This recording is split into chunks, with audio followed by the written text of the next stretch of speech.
Hey, what's going on, everybody? Welcome to day 22 of the 31 Days of Horror. D Bougie 86 back up in this. That's right, guys. I'm here again, and it's time for another 2005 film. That is right, peeps. And today, actually, interesting history with this movie. Showtime original. This is a Showtime movie. Showtime, the cable channel. So that is Reeker. Yeah, Reeker, directed by David Payne, who a few years after this movie came out, he actually did kind of a semi-sequel slash reboot called No Man's Land: The Rise of Reeker, which was part of the Ghost House Underground label.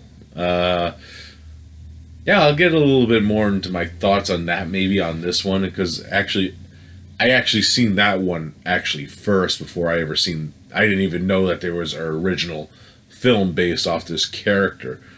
But yeah, Reeker follows this group of young adults. They didn't exactly say what age they were in the movie, but they're on the road. And what ends up happening is they end up getting stuck in this limbo area where they can't leave this gas station and rest stop, pretty much, where they actually ended up dropping off one of the dudes because he has carrying drugs on him at the time. As we see in the opening sequence, one of those dudes ripped off a big drug dealer, which comes into play into the movie too. And yeah, they're stuck there, and they're starting to see some weird, random shit happening. Seeing people limbless and shit, it's crazy. Yeah, and then they run into some things, and while this is going on,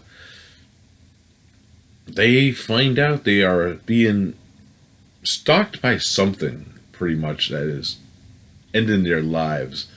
And it's ending the lives of the other people around the area. And, that's pretty much what it is. They're trying to figure out what the fuck is going on, what it is, and what's going on, And the only thing that they know is they have this strange smell, or sense of smell, that smells a lot like death. That's all. I'll leave the plot off right there. Reeker is a very interesting concept for a movie. If you've seen the other one, it depends on which one you would see first. The concept of what Reeker is and about, it depends on how it's done. And, I think it's done a lot better in the first movie, now that I'm watching it with a fresh perspective. Very interesting cast in this one. We got Derek Richardson, who was in Hostel the same year. I'm trying to think. I knew one of the chicks. I can't think of where she was from. But you have a appearance by Michael Ironside in this movie, which is always fucking awesome when Michael Ironside appears in movies. I love Michael Ironside, and his character is great in this. He's not in the movie that long, unfortunately, but when he is, he's fun presence in the movie. And we also have Eric Mabius in this movie, who actually plays the drug dealer that one of the main dudes actually stole from early in the movie. And yeah, and then we have Reeker himself, who's the main attraction. He's pretty fucked up looking.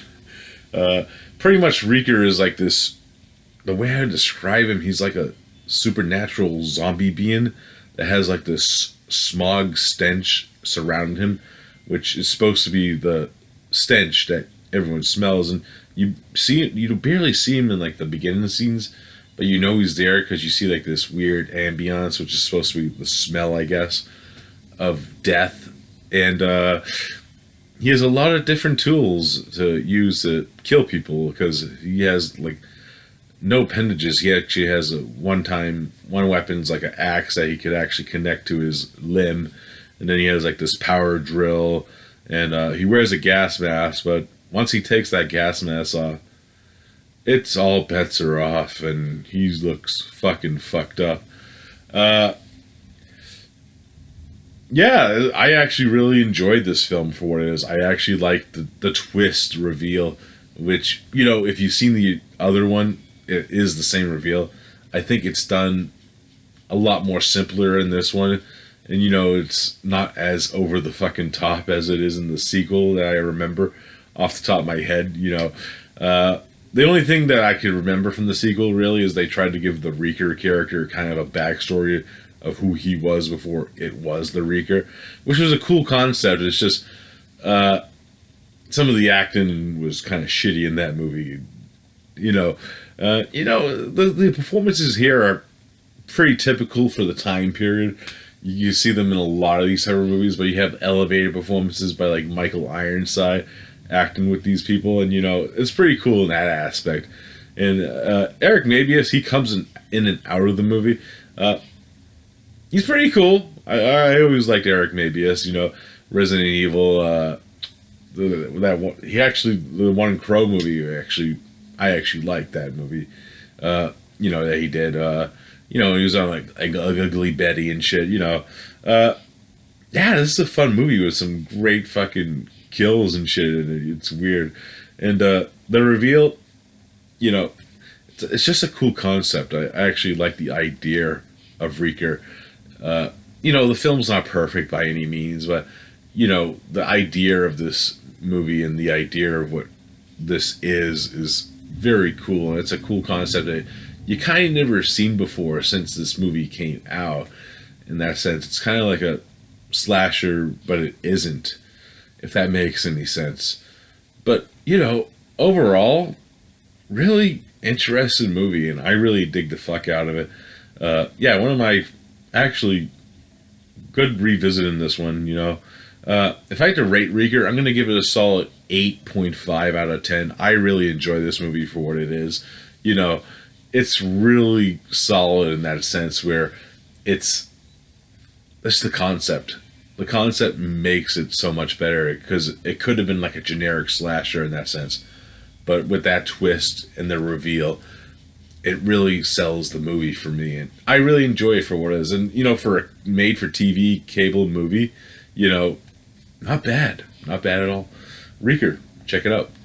All right, guys, that's it for day 22. As always, I'll be back tomorrow with another one for you guys. It's almost here. Halloween already. Damn. So, I'll see you then, guys. Peace out.